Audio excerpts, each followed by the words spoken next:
DSC समाज यानी SCA वर्ग ने जींद में महासम्मेलन कर कांग्रेस को वोट न देने की अपील की।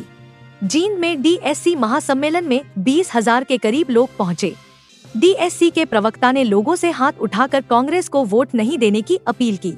आप समंदर हैं, आज आपने दिखा दिया कि आप समंदर हैं।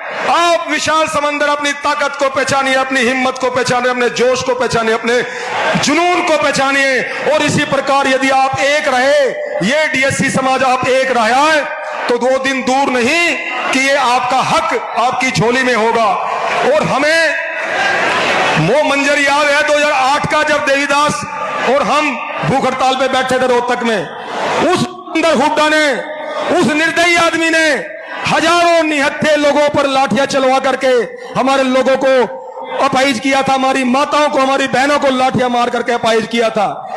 और उनके ही कुकर्मों से वो 10 साल सत्ता से बाहर रहे। और हमने भूपेंद्र हुड्डा को कहा था कि भूपेंद्र हुड्डा, आपने वो निर्दयी काम किया है, आपने वो घटिया और घिनौना काम किया कि हम तुम्हें श्राप देते हैं कि जन्म जन्म तक तू कोई मुख्यमंत्री नहीं बन पाएगा इस हरियाणा का।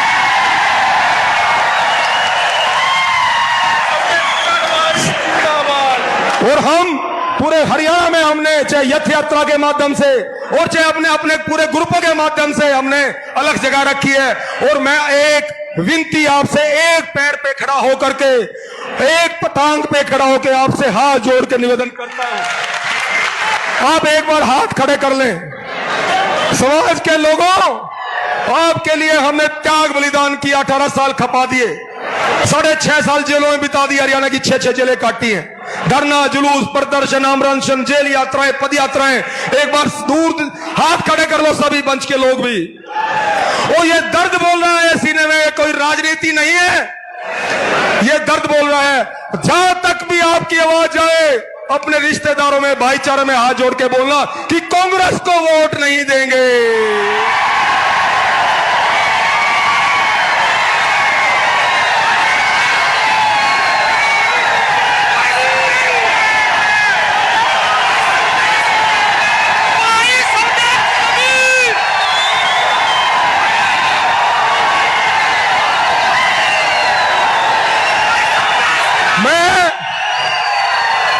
ये सीने का दर्द है समाज के लोगों।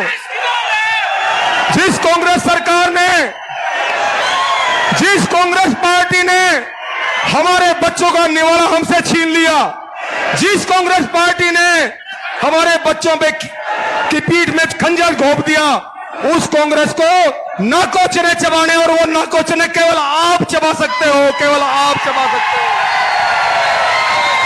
और आज मैं सीआईडी के माध्यम से, ये सीआईडी के लोग खड़े, मेरे भाई पीछे पीछे भी खड़े, उनके माध्यम से आज मैं ये मंच से ऐलान करता हूं कि हम एक एक वोट, और सुन लो नायब सिंह सैनी, आपने वादा किया है समाज से, और मैं वैसे नहीं बोल रहा हूं, मैं इसलिए बोल रहा हूं, सुप्रीम कोर्ट का निर्णय आने से पहले ही भारतीय जनता पार्टी ने और मनोहर लाल खट्टर ने जींद की इसी ऐतिहासिक भूमि में संत कबीर जयंती पर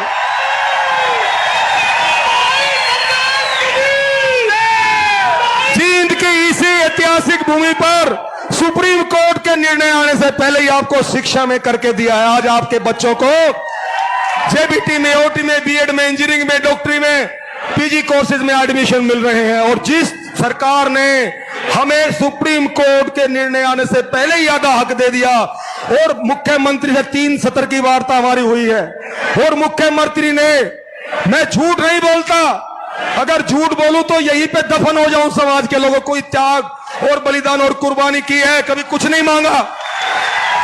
मुख्यमंत्री ने रोहतक के अंदर 1 घंटा हमारी बात हुई नायब सिंह सैनी से, और मुख्यमंत्री ने एक टांग पे खड़ा होकर के कहा था, मुख्यमंत्री ने कहा था नायब सिंह सैनी ने हमारे सामने 100 लोगों के बीच में, कि आप स्वदेश जी कबीर साहब, मैं कबीर साहब की कसम खाए कहता हूं, सरकार बनते ही पहली कलम से आपका डीएससी बहाल करूंगा। मैं इसलिए आपसे हाथ उठा करके आपसे प्रण करवाया कि आप एक एक वोट अब की बार बीजेपी को देंगे। और फिर सुन लो, अगर बीजेपी ने भी फिर हमारे साथ धोखा किया तो फिर बीजेपी का भी नहीं छोड़ेंगे हम, ये भी हम कहना चाहते हैं। तो आज आपने मुझे सुना, मुझे समझा।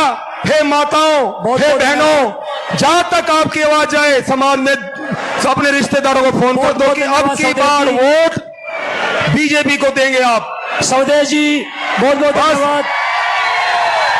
बस हे माताओं, किसी शायर ने लिखा था कि जन्नी जने तो भक्तजन, जन्नी जने तो भक्तजन, या दाता या सूर, या फिर जन्नी बाज रहे तू काहे गवाए नूर। हे समाज के लोगों, आपकी जय हो। और आज इतनी भारी संख्या में आज एकत्रित हुए हो, आपकी जय जयकार इतिहास में स्वर्णिम अक्षरों में लिखी जाएगी। इस प्रकार इकट्ठे रहना।